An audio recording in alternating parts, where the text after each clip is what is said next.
Welcome to the How to Quit Working show. This is the only show that brings you awesome people just like you who got sick and tired of doing something they don't like and don't care about and have created an amazing life of freedom using what they know instead of just getting paid for what they do.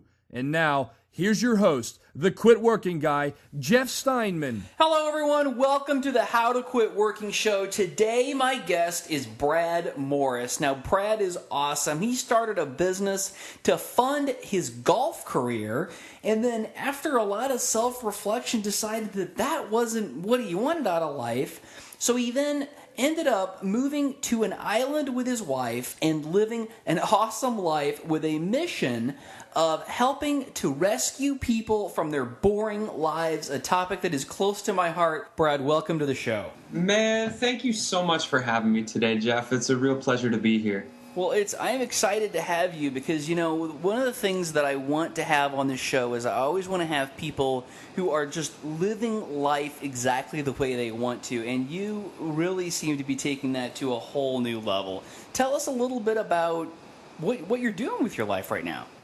Well, it's been a dream that's been unfolding for quite a few years since I dropped out of college in 2005, but I am turning all of my passions into my purpose and my business. And my website, Cowabunga Life, is where I just share absolutely everything that inspires me, from creating conscious comedies to meditation programs to adventure retreats, everything, my life stories, my adventures.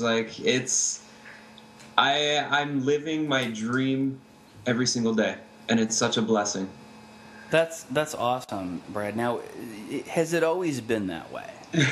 No, I mean I've always been rather optimistic and happy-go-lucky, but it's been persistence, dedication, hard work, resilience when times gotten tough, and really just choosing my dreams and what makes me come most alive over and above everything else, and above everything that people said I needed to do, and just really it's been a journey of my heart. Okay. Well, so what does it mean for you today? How do you? We all know it all comes down to how the heck do you put food on the table?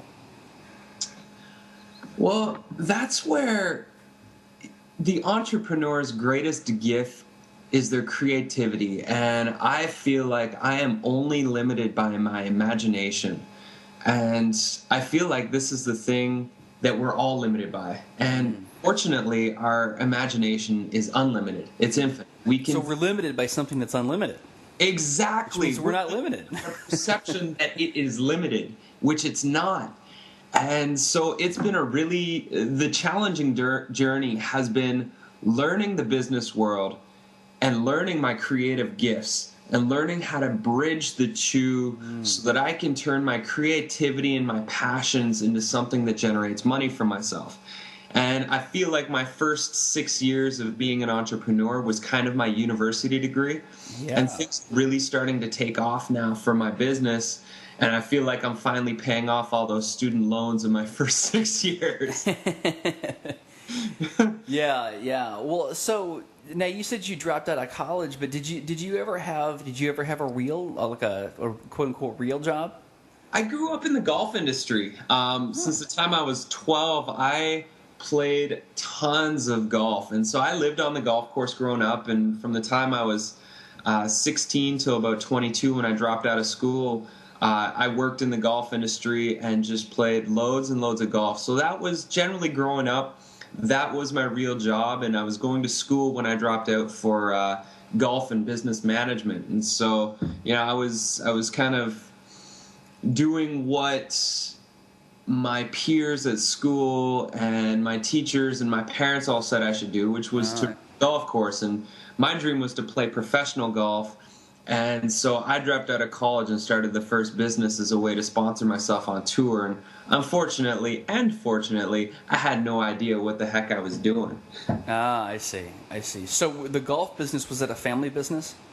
It actually wasn't a golf business. It was sold really offensive, degrading T-shirts online and pissed a lot of people off, and also had a major breakdown in my life, which was the cause for my path of personal development and meditation and adventure retreats, and that's like what led me here was hitting rock bottom after that first year of being in business for myself. Okay, so you were in college and decided that you wanted to pursue professional golf, and you started a business to fund that professional golf career. Is that right?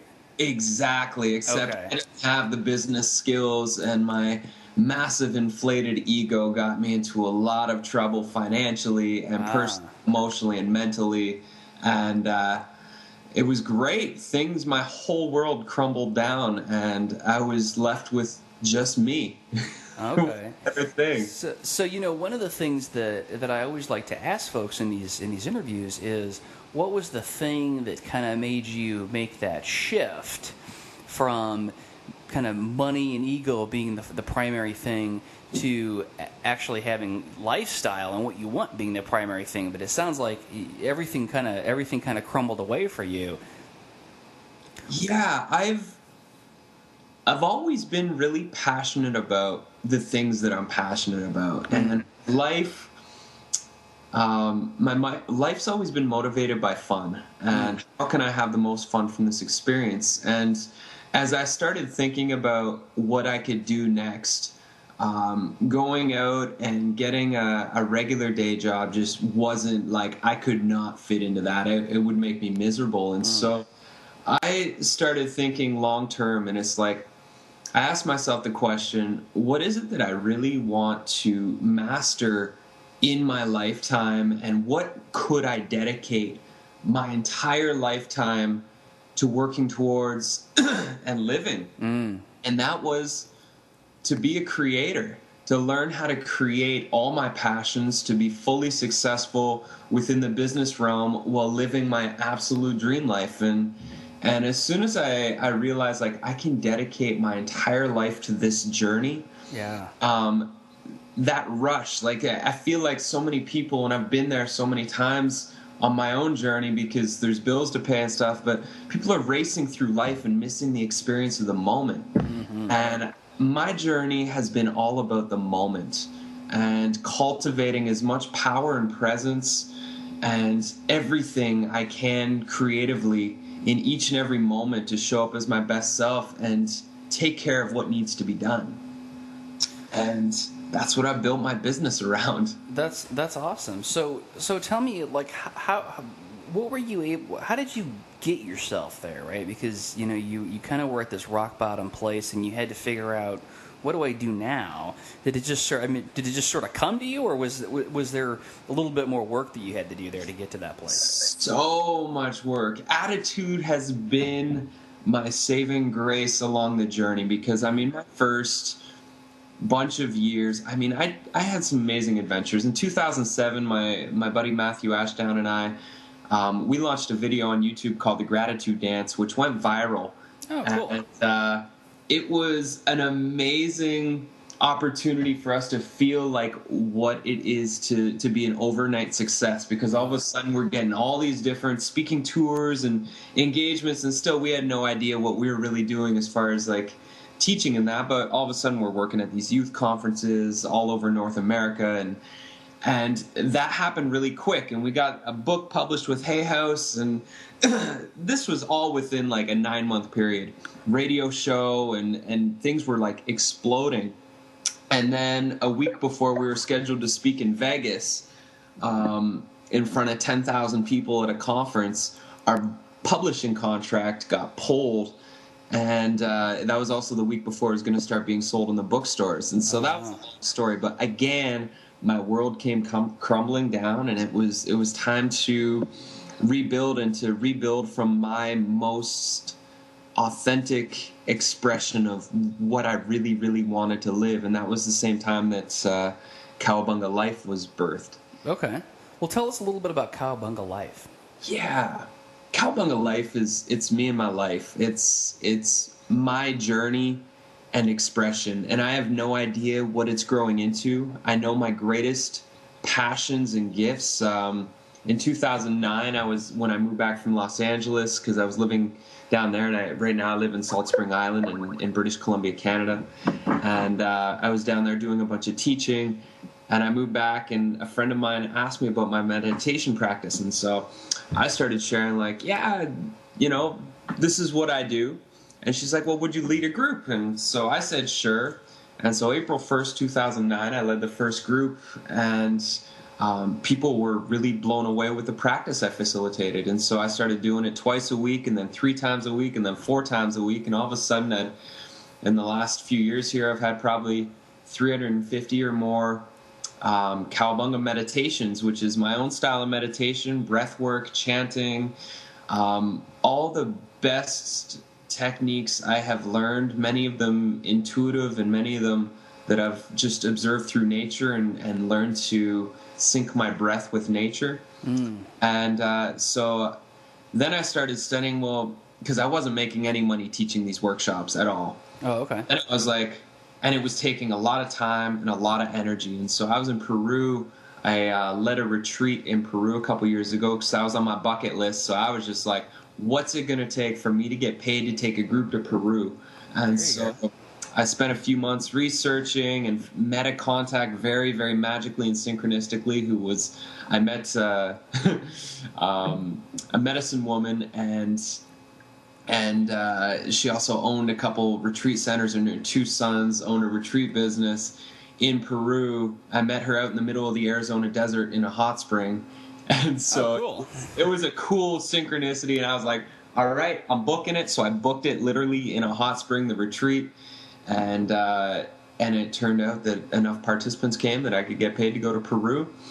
And while I was down there, when I had an epiphany to start creating online meditation programs, and my first one was called the Cowabunga Vision Quest, which is an online 40-day process that supports people to create their daily peace pause that they really love and look forward to, and it gives them really super diverse variety of techniques. And I've created another one, the 21-day meditation makeover, since then, and have had people from 15 different countries go through the journey all around the world, and results have been profound. And in the last year and a bit, I've made more money with my business in passive income through product sales than I have in all the years of being an entrepreneur and in all the different ways that I've tried to make money. It's been amazing. Yeah. Like a profound shift in my lifestyle and how I can show up and be a creator. And it's really blown my mind and shown me that I can do anything. Yeah. It's a really cool chapter right now in my life. So, Brad, what else is Cowabunga Life about besides meditation?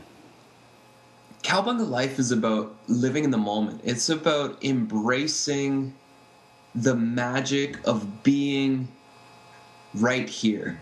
And if people go to I write a lot of blogs. I mean, I've probably got a novel in articles. I've published hundreds of articles of stories of experiences that I've lived. I've created probably a couple hundred YouTube videos. And so I really document my journey and share a lot of my heart, what I've experienced, what's been working for me, and all for the purpose of supporting people to be in the moment, because truly there is magic that is happening every single moment. And if we get out of our mind and get out of our fear-based thinking, we can arrive to the magic and the full potential of what is readily available in every single second. And that's the meditation practices that I share support people to get into the moment no matter where they are, what they're doing, and what's going on in their life, so that they can discover the solutions, the creativity, and the absolute adventure that is waiting for them in this exact second. And I seriously have gotten myself to a place in my life where I laugh my ass off all the time, because literally we're making this up as we go, this whole life experience. Every moment, how we show up, who we're choosing to show up as in the moment, that dictates what we're able to create. And what we're able to create is how we can cultivate money, how we can live our most joyful, expressed life. And so that's what I'm choosing to be a master of, is the moment. And every moment, it's so different. I love improv, and so I live random acts of improv all the time, which is my new chapter of creating comedy skits. Okay. That make people laugh and inspire them at the same time. That's awesome. Is that the conscious comedy that you were talking about? Yeah. So Well, tell us a little bit about that. Yeah, so New Earth Comedy it's my own brand of comedy. I grew up and I always had a goal of being on Saturday Night Live. And love that show. Oh, me too, man. It inspired me so much, and still the old reruns, especially like the Adam Sandler, Chris Farley, Will Ferrell days, were the best. Yeah. I get so inspired by that. And I see so much negativity in the world. And I also see, as far as people on the personal path of growth, and myself included, it keeps my ego in check to just laugh at myself and my own journey. And it allows me to just really have fun and embrace my ups and downs. And so I create comedy because it's a way for people to really just enjoy and laugh at how wild this life experience is. And so New Earth Comedy is a new platform. Right now I'm just starting. I'm launching comedy skits on my my journal, is my blog on my website. And eventually it's going to grow into a platform that I'm going to do a live show that's going to be people submitting their comedy sketches from all over the world. But I'm not there yet. That's a chapter that's soon to come. That sounds awesome, Brad. You know, and I've often thought that we need something like The Tonight Show, or we need something like that online. In other words, what we need is someone to curate all of the great comedy that we have out there. Yes. There's so much great stuff, and there's so much garbage, right? You know, so we need folks to curate the good stuff for the group of people who follow them and have the same interests. So that sounds like an awesome idea. I love it. I can't wait to see that launch. Thank you. Me too. It's been a 5-year vision, man. I took time to do a bunch of visioning because I was unclear about 5 or 6 years ago. Okay. And I did it for 3 months, this visioning process that I share in my Cowabunga Vision Quest, which is all about getting really grounded and centered in an open, receptive space, and then asking really specific, potent questions that bring forth the clarity in the questions and the visions so that you can piece the puzzles together as to what your next steps are. And so at that time I was visioning, and all I kept getting was movies and videos and directing and comedy. And so I tried to push forward on that path at that time. I thought, oh, this must be now. And it's taken 5 years. Like, I wrote business plans at that time around like New Earth Comedy, which have been evolving for 5 years. And I just kept being guided to do other projects like the meditations and the adventure retreats and creating online programs and everything else that wasn't movies and that. And I finally got, at the beginning of this year, I just felt in my whole body that I had the green light and to just pay attention this year. And so in the last, I think week, I've created about 3 different comedy skits that I've launched on my website, and it just keeps coming. It's like now it's becoming effortless, and I have my best friend is totally on the same wavelength and is so excited about creating comedy. So him and I go for epic adventures. We pull out the camera and we'll just do a random act of improv skit and then launch it. And it's fun. It's great practice right now for a show that's going to be birthed at some point in the near distant future. That is awesome. So you were talking a little bit about visioning. How far into the future do you vision, and how far in the future do you kind of know what you're doing? I vision as far into the future as the future's willing to show me. Okay. A lot of people kind of mix up their visioning. They try and force their vision into the future rather than listening to the future and allowing themselves to grow into who it is the future's calling them to be. So rather than, this is what I'm going to do by this date, I sit and I become receptive to the energy of the future. and what qualities of character it's encouraging me to cultivate within myself, because there's the worst potential, and there's the greatest potential, and there's everything in between for our future. When we can get ourselves present to the fullest, highest potential for ourselves and our lives, we can start to piece the puzzles together and learn what we're missing in this exact moment and what we need to grow into and where our life is being directed. And I think so many people confuse creating and forcing and trying to control our future, which creates a whole lot of misery, rather than allowing ourselves to align and tune in with what is the actual flow here. And when we listen to the flow, that's where the magic is, because there's a current of energy, just like a river, that we can tune into, jump in, and go for an amazing ride. And it may sound like super new agey hippie stuff, but this is the absolute truth. This is how we live and create our reality. It's a co-creation where we can hear and listen to the insights in our next steps, and then we got to jump in. We got to be the ones to courageously say, yes, absolutely, I'm willing to dive into the deep end, because this is what the flow is guiding me to do right now. Well, so Brad, if somebody was listening to this and they said, boy, this makes a lot of sense. I have been trying to cram my vision into the future for a long time now, and it hasn't been working for me. What would you tell that person they should start doing or stop doing, or whatever? What advice would you have for them? Well, number one, sign up for the Cowabunga Vision Quest. Oh, okay. The actual process, the visioning process that I facilitate and that I've been facilitating for myself for a bunch of years in order to create this type of clarity in my life. And number two, whatever path you're on, take time every single day. Do a visioning for your day every single day.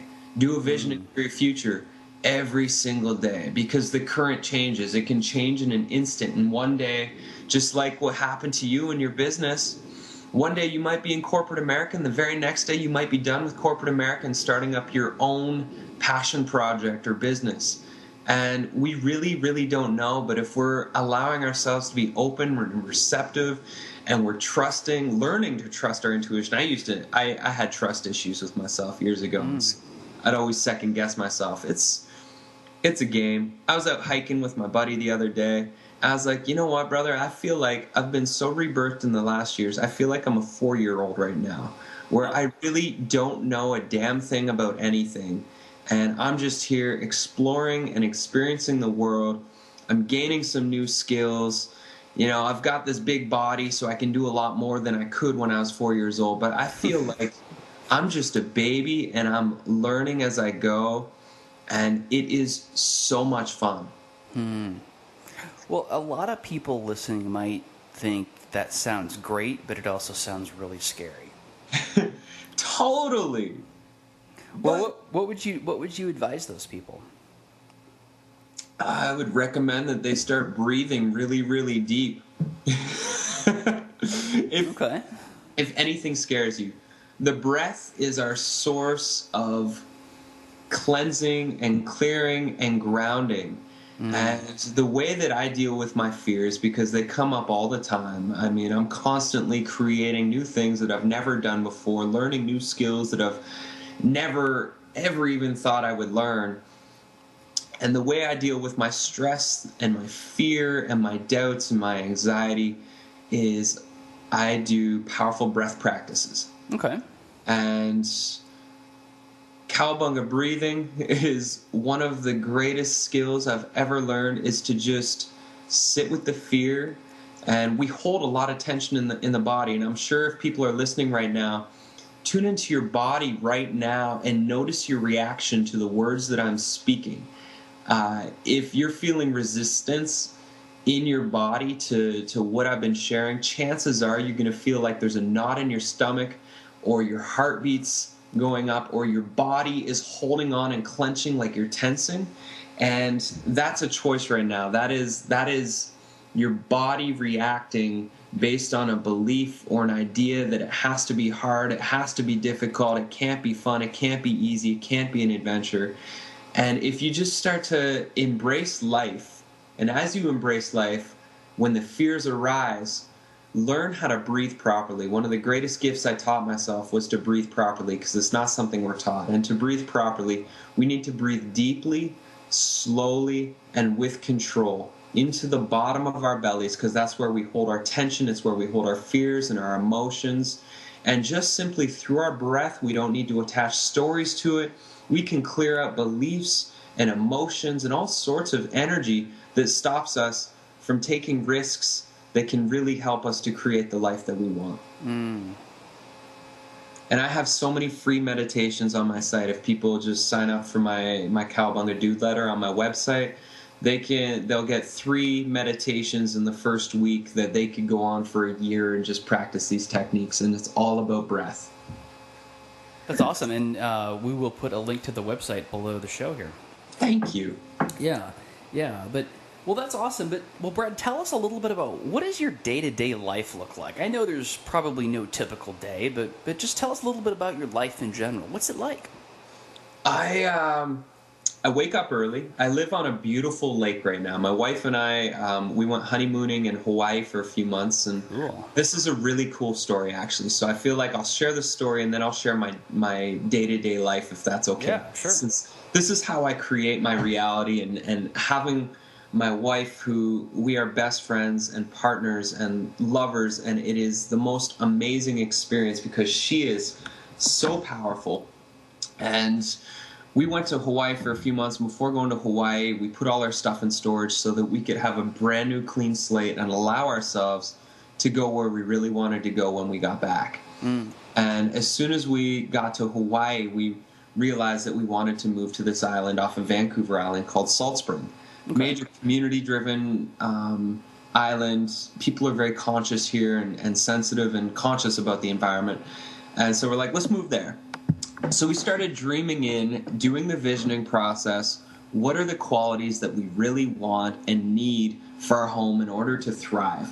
And so we got really clear on our list. We made as many clear descriptions of what we were calling in and what we could intuitively feel was available to us. And then, we started looking 2 months before coming home, and we didn't find anything. And then, 2.5 weeks before we came back to Canada, we were in Kauai, and we were just on a retreat and really relaxing and being with ourselves and sleeping a ton and dreaming into, okay, we got 2.5 weeks and we still don't have a home. What are we going to do? Mm-hmm. And we, I don't know if you're familiar with kinesiological muscle testing, but can you just give us a quick overview?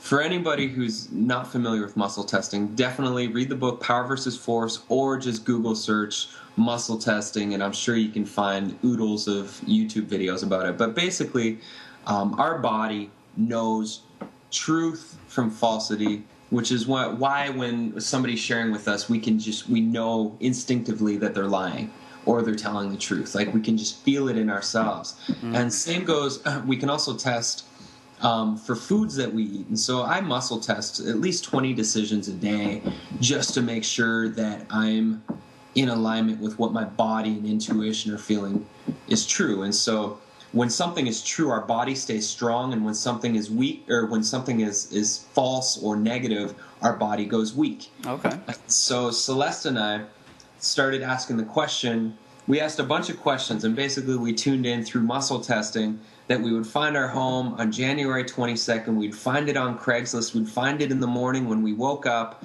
and that it was going to be right on a lake and on Salt Spring Island, and that we would be able to move in March.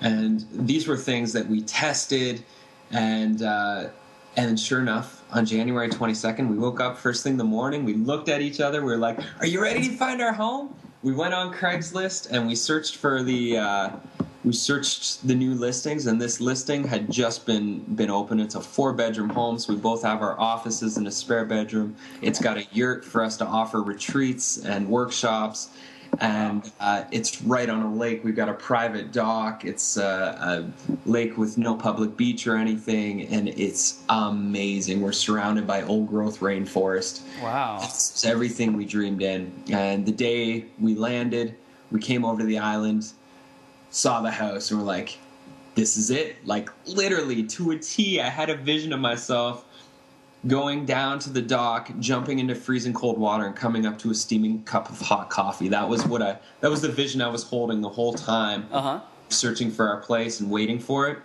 And the first day that we got here, made the cup of coffee, ran down to the lake, jumped into freezing cold lake water, came up to a steaming cup of coffee, and I was like, wow, that's how you create your reality. That's it. That is awesome. That's awesome. So my day-to-day reality, to answer that question, I am a creator. I create it all. And generally, I play golf about 3 or 4 days a week. Okay. I'm usually getting up at between 5 and 6 in the morning. My goal at the beginning of the year was to watch at least 50 sunrises. Oh, cool. So it's my favorite time, man. It's so peaceful outside, and it's just a great time to do some yoga and some deep breathing and just intend my day and be in my body with nature, and going down on the dock and hearing the birds and seeing the sunrise is just, it's the most amazing thing ever. And so a lot of mornings I'm playing golf, go play 9 or 18 holes before I start my day. And then I come home and I do some writing and or video creation and do some admin work, returning emails. And I've really had some fun doing PicMonkey. So if anybody's on my Cowabunga Life fan page for Facebook, I come up with random quotes and sayings and ideas all the time, and so I get epic pictures from my adventures, and I put words with them, and I post those, and so I do a lot of social media stuff like that just keeps people inspired, and I have a lot of fun with that. And then I'm always creating something, so right now I probably have a movie project I'm working on. I have a golf website that I'm working on. All sorts of stuff. I feel most activated and inspired when I have several different projects that I'm working on that are long-term visions for myself that also help to activate some new passions into businesses. And so I've got 2 major projects that I'm working on the side of Cowabunga Life and all the retreats and that I have coming up. And it's a lot of fun. And I go for a hike. We've got a dog, a 12-year-old lab border collie who eats a lot of superfoods and raw smoothies. So Awesome. Being on a new island, there's so much to explore here. So generally when I get home from golfing, I'll do a few hours work. And then around 3 or 4 in the afternoon, I'll go for an epic hike up a mountain or through the forest, or go running and do chin-ups in the forest on trees, and just like work my body and take that break in the day, jump in the lake, whatever it is, and then come home, do a couple hours work again, and then eat some dinner and just chill out in the evening, spend some time with my wife, or go to an improv class or a men's group, or hang out with some friends. Yeah, it's an exciting life. That sounds amazing. What's the climate like there on the island that you're at? Right now we're hovering between like 18 to 22 degrees Celsius. I'm not sure what that is in Fahrenheit. Okay. But I've been in t-shirt and shorts for a little while here, and in the winter time it stays above freezing, so that's good. Okay, cool. Brad, tell us, what's the biggest mistake that you feel like you've made on this journey from being in a life, heading towards a life that somebody else wanted you to have, and having a life that you want? What's the thing that you would do differently if you had it all to do over again? I think the thing that delayed my progress and success the most was waiting for outside sources to come save me. I always, in the beginning years as an entrepreneur, instead of learning business and how to run a business effectively, I wrote business plans and dreamed of a CEO coming to save my business and run it so I could just be the creator. A few years ago, 2 years ago, I think it was, I just had the epiphany that I have to be everything. I have to be a master of every aspect of my passion and business, because that CEO is me. And there might not ever be anybody, there might not ever be an investor that comes and invests in my work. And so it's been learning how to utilize the resources, study the knowledge that I need to know in order to do the things that I need to get done. I only study what's relevant to me in this moment. And so if there's something I need to learn, then I'll study it. But I don't overeducate myself. Okay. Because I feel like having a little bit of naivety is really, really good, because it's like children have infinite possibilities and potential. And I really like to keep that beginner's mind where everything is still rather mysterious, because it keeps me present with it and instead of being overconfident. And that lesson of not seeking outside of myself has been amazing, especially in my life lately, where there's been a lot of really powerful synchronistic unfoldings. And the question I've been asking myself most is, what is right in front of my face right now that is the solution or the answer to this question that I'm not seeing at the moment because of a belief or an idea? What is it that's right here, right now, a resource within me or around me that I can access to take this next step? Awesome. Well, Brad, what is the last piece of advice that you'd like to leave our listeners with before we wrap it up and get to your website and contact information? Well, it's the greatest advice that's ever been given to me since a child. I actually wrote about it for Father's Day the other day. And it's the greatest advice that anybody's ever given to me. And it was my father really ingrained it in me, and my mom as well. And it was before every tournament, every sporting event, every sleepover, every party, every trip, everything I ever did, they always gave me two magical words of advice. And it was, have fun. If you dedicate your life to having the most fun ever, you're going to allow yourself to create and experience and witness magic every single day. So have fun. Awesome piece of advice. Brad, thank you so much for being on the show. It's been a blast talking to you, and you've given us some awesome insights, and I think you're doing some awesome things, and I wish you the best of luck continuing to spread that message. And how can our listeners get more information about you? Absolutely. Yeah, my website is cowabungalife.com, COWABUNGA life.com. And also I'm pretty active on my Facebook fan page, which is also under Cowabunga Life on Facebook, and my YouTube channel you can also find under Braditude or Cowabunga Life. And I post, if people add themselves to my dude letter, I send out a bi-monthly dude letter, and usually there's like 3 comedy videos, 3 inspirational skits. I've got a radio show called The Happy New Now that I air every Saturday at 10 a.m. And people can just tune in through my website. The journal section of my site is being updated every couple days with stories and all sorts of different stuff. That sounds awesome. I appreciate that. We'll link that all up below. And Brad, I just want to thank you again for being on the show, and I wish you the best of luck with everything you've got going on. Thank you so much, Jeff. This has been a lot of fun, and I love the questions you've asked me. This is a really unique interview compared to some of the ones that I've done lately, so awesome. I'm loving this. Awesome. Thanks, Brad. Take care. Thanks for joining us on the How to Quit Working show. Tune in next time when we'll talk to another amazing person just like you who is now living the ultimate life of freedom and doing it on their terms. If you want to learn how to quit working and get these episodes delivered directly to you, visit howtoquitworkingshow.com.